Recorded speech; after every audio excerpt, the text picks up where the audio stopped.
Because Mr. Ambassador, Carney created a new position in his office for a woman named Maya Johnson, who had been advising him on U.S.-Canada trade policy. Now, Ms. Johnson happens to have been a major player in Hillary Clinton's 2016 campaign and was even in the WikiLeaks published John Podesta emails. Okay, hold on. The Canadian Prime Minister just hired a veteran Democrat operative to run his entire government office. This is a person who ran scheduling for Hillary Clinton during the 2016 campaign. Carney made her the chief operating officer of the Prime Minister office.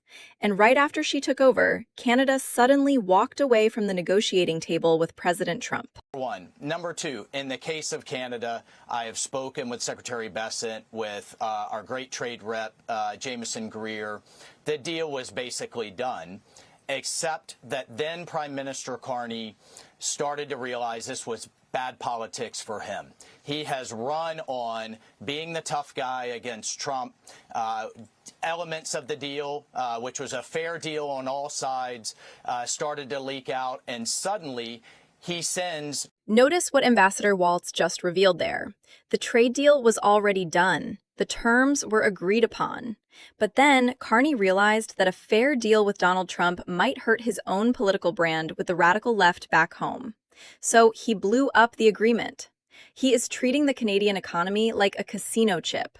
But it gets much worse. Because the real reason he walked away has everything to do with the American midterm elections. So there is a theory among some of my sources that she and others from the United States got in the ear of the Carney folks and said, look, we think Trump is vulnerable. We think you can hurt him in places like Maine and Michigan by walking away from this deal, and you'll get a much better deal after the midterms and actually help hurt the Republicans. There it is. Read those words again. We think you can hurt him. According to Ingram and her sources, American Democrats are using the Canadian government to actively sabotage the United States economy. They are trying to cause pain in places like Michigan just to damage Donald Trump at the ballot box. If you ask me, this crosses the line from dirty politics into outright economic sabotage. Tell me I am wrong in the comments. But do not just take her word for it. Listen to what the administration is hearing directly. Well, there's the politics of that, Laura. I do sense, and I'm hearing from a number of the folks in the administration that have been dealing with him, that they do think they can turn the tides on the president in the midterm by holding out on this. But it's also about their domestic politics, too. Quebec has provincial. They actually think this will work.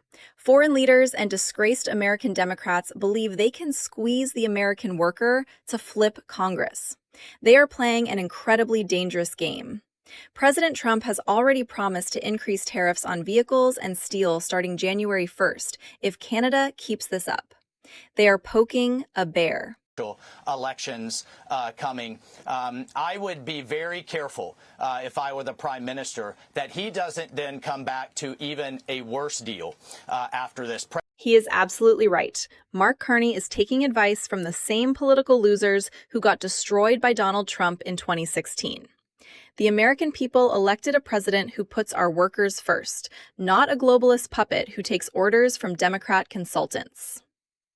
When those new tariffs hit, the Canadian government is going to face a very rude awakening. If you want to see how Trump handles these globalist tantrums, click the video on your screen right now.